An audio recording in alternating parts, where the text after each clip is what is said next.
Welcome to Blue Talks.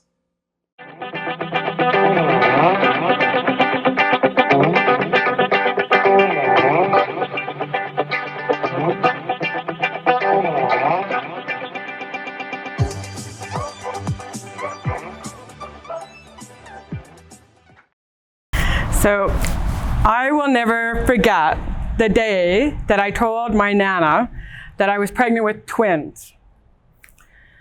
And my Nana, I said, Nana, guess what? I'm having twins. And she said, oh, dearie, how did that happen? And I said, come on, Nana, you know how that happens. You do it 2 times in a row, really, really fast, you end up with twins. And, you know, she had a real reason to be concerned because she still remembered the phone call that she got when I was only 2 years old. And she had just been to a psychic, actually, and the psychic had told her that something was going to happen to a woman in her life who was pregnant. That was my mom. And so she got this phone call from my dad that I had just been burnt to 75% of my body. You see, we lived on a farm at the time. My cousins were 9 and 11. They were throwing shingles in the fire. And a spark came out, landed on my dress, and I exploded into flames. And now I'm covered in scars to 75% of my body. So I was rushed to the hospital. I spent 4 months in the hospital. Every 2 days, I'd have to be in the operating room for surgeries. Then every 2 years, until I was 20, I would go back to the hospital for more surgeries. I remember being in school. I remember in grade 5, walking past my teacher's desk, and someone had drawn a picture of me. And it was a circle, and it had scribbles all over it, and it said Scarface. And I knew that the kids were calling me the Scarface girl. Of course, I was devastated because every 2 years I was going for surgeries. And I remember being 15 and I prayed to God and I said, dear God, please don't make me wake up in the morning. But if I have to, can I at least be scarless so I can be pretty like all the other girls? Thank you. Amen. And of course I woke up. And of course, I looked in the mirror, and what did I see? The scars. And I knew that God wasn't taking my scars away. My doctor wasn't taking my scars away. I knew I was going to be the ugly girl forever. Because nobody likes the ugly girl. Right? I never ever thought I'd get married. I never thought I'd have kids. I just thought that I was just going to be the ugly girl. But you know, I remember being 13, and when I was 13, we joined 4-H. My parents had got us horses, and we didn't even know how to ride a horse. And I was like, why would our parents buy horses? We don't even know how to ride. So Mom says, you know what, you got to join 4-H. Okay, and in 4-H, we would learn all about the horses, how to feed them, how to ride them. And in 4-H, we also had to do a speech. And so I had to do a 5-minute speech. Here I am, 13, practicing with my cue cards, and I win. And I'm ecstatic, right? Because I'd never won anything before, right? So then the end of the year comes, and we have the banquet. And so at the banquet, I win this big, beautiful silver platter. And it says, Most Improved First Year Member, Kelly Woodhouse. And I was ecstatic, right? I go home, and my mom and my sister and I, we go into the house, and my stepdad didn't come because I thought it was just because he didn't care about us, because he didn't love us. Because in my mind, he was the evil stepdad. And so we go running in to the house, and my mom says to me, Kel, why don't you tell Dawn what you won?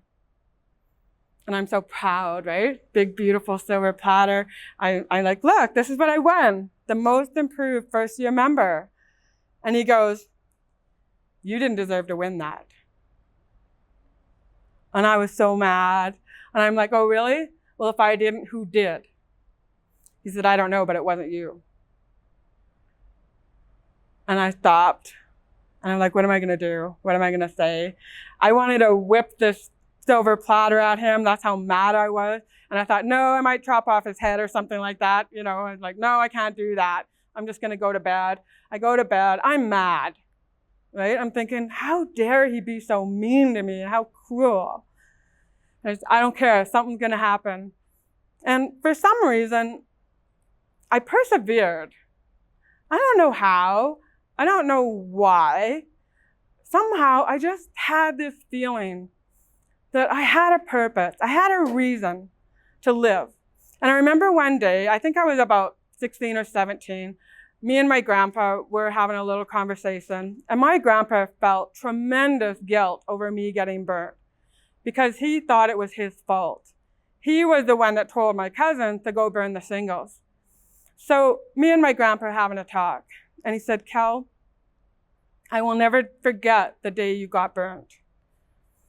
I went to the pastor of the church and I talked to him. And I was so upset because I thought you were going to die. I didn't think you were going to live. And so I talked to the pastor and told him how guilty I felt and how upset I was. And the pastor said to me, Alex, you don't need to worry. She's going to live. There's a reason your granddaughter is alive.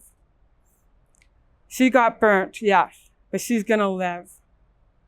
You don't need to worry. And I'm thinking, well, what's my purpose? Right? What's my purpose? Why? Why did a little 2-year-old get burnt to 75% of her body and live back in 1968? I mean, nowadays, we've got incredible medical advancements. You're going to expect someone to live. But a 2-year-old in 1968 getting burnt to most of her body, you do not expect that little 2-year-old to live. And so I'm thinking, what is it? What's my purpose? So I really didn't know. I just knew that there had to be a reason why I lived. So go through my life. I do end up finding a man to marry me. And I'm excited. Right? I'm like, awesome. Somebody does love me with my scars. I'm really not that ugly girl. Right? Somebody actually loves me. And then eventually we had a little girl. And I was so ecstatic about having my little girl because I wondered, would she look like me? And would I finally know what I would look like without scars? So she does. Some people say she looks like me. Some people say she doesn't, but I don't know. Anyway, she's gorgeous. So that was my daughter, and I was so excited about having her. And then a couple years later, I got pregnant again. And this time, he's not happy because he didn't want another baby.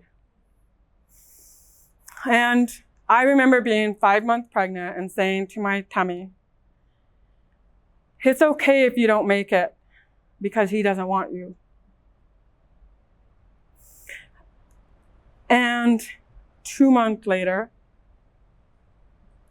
I'm holding my little baby girl. And I'm telling her, please cry.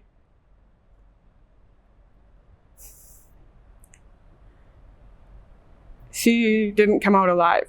She was a stillborn baby. And I was devastated because I thought that was going to be my only chance to have another baby. And I know that she had a purpose too. Because I remember my daughter and remember her pulling me out of bed. And she's 2. Mommy, I need to eat. She's pulling me out of bed and I finally get out of bed. And I go and I feed my little girl. And somehow I pulled through. Somehow. I thought there has to be a reason. What is going on? Why does she pass on? Why? What is the purpose? And about 1.5 years later, I get pregnant a third time. And this time, twins. Twins, 2 boys. And I'm thinking, oh my gosh, there's the reason. She gave up her life so that I could bring these twin boys into the world. And they're amazing. My daughter is amazing. And I'm just ecstatic because, I've got these beautiful boys in my life. But then something else happens.